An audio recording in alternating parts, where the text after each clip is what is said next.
Here we go.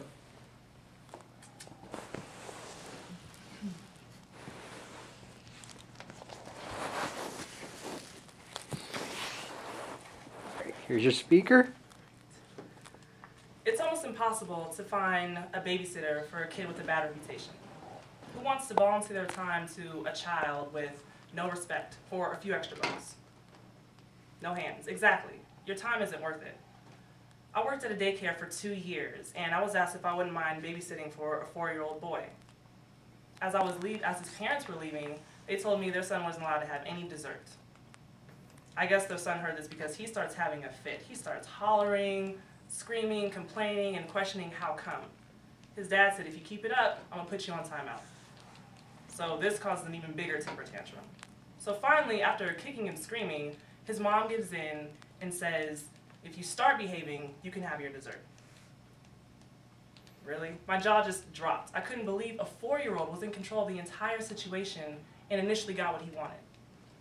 Today, I'm here to persuade you that corporal punishment, also known as spanking, is not child abuse, and it needs to be reinforced in the law to help prevent and reduce criminal activity in out-of-control children.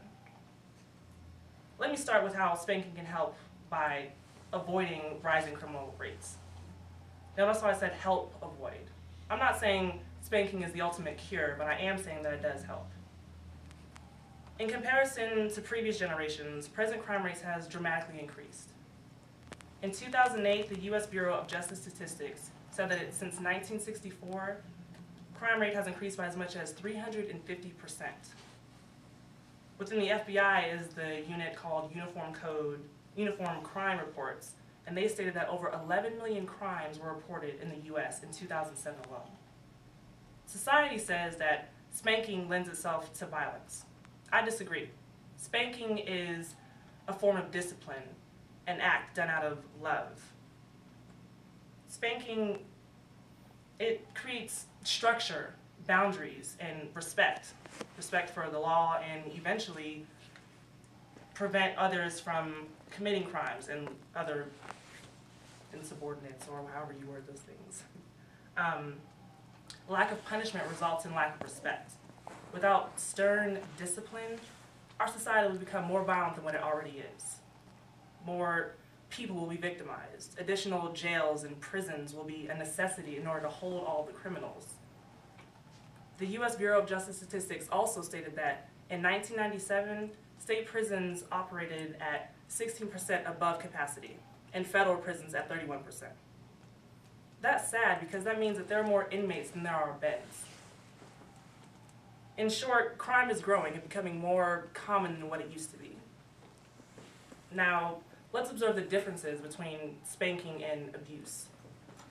In the early 1900s, there were stricter punishments like caning or paddling, but at the same time, the number of troubled juveniles was much lower than what it is now. Some would view those earlier methods as borderline child abuse, but there's a distinct difference between child abuse and spanking. Child abuse is the act of a parent or a caretaker, and results in or allows the child to be subjected to emotional harm, severe physical injury, sexual assault, or ultimately death. Spanking doesn't fall into any one of those categories. Yes, it causes temporary physical pain, but it's for the overall benefit of the child. Spanking doesn't result in bruises, hospitalization, nightmares, discomfort with your own body, or low self-esteem. It's intended to get a point across, a lesson learned. It teaches children to obey the rules. No parent enjoys spanking their child, but they know it will help them in the long run and further down the road.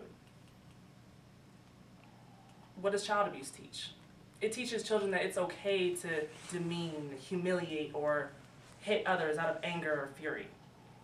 You never, ever spank a child out of frustration, but as a logical consequence for their actions or behaviors.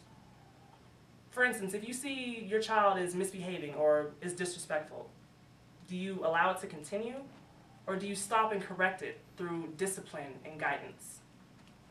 Keeping these points in mind, I would like to discuss how to help minimize and prevent out-of-control children. As a parent, you have the legal and moral obligation to ensure that your child is, for one thing, looked after and not making a nuisance of themselves when it comes to others. How many times have you gone to a toy store or a restaurant or anywhere in the public and seen or witnessed a child misbehaving? Did they talk back? Did they question or scream at the top of their lungs until they got their way? Was it similar to the story I mentioned about the 4-year-old that I babysat for? I'm sure the adult was embarrassed, and they should be. You can't control your child? That seems like a problem. However, if the child if the adult or the caretaker or the guardian, whoever was watching the child, was in control, I'm sure none of those instances would have happened in the first place. There are other forms of punishment, like timeout or withdrawal of privileges. Those alternatives, they are effective. At the same time, they may not be, they're only temporary, I should say.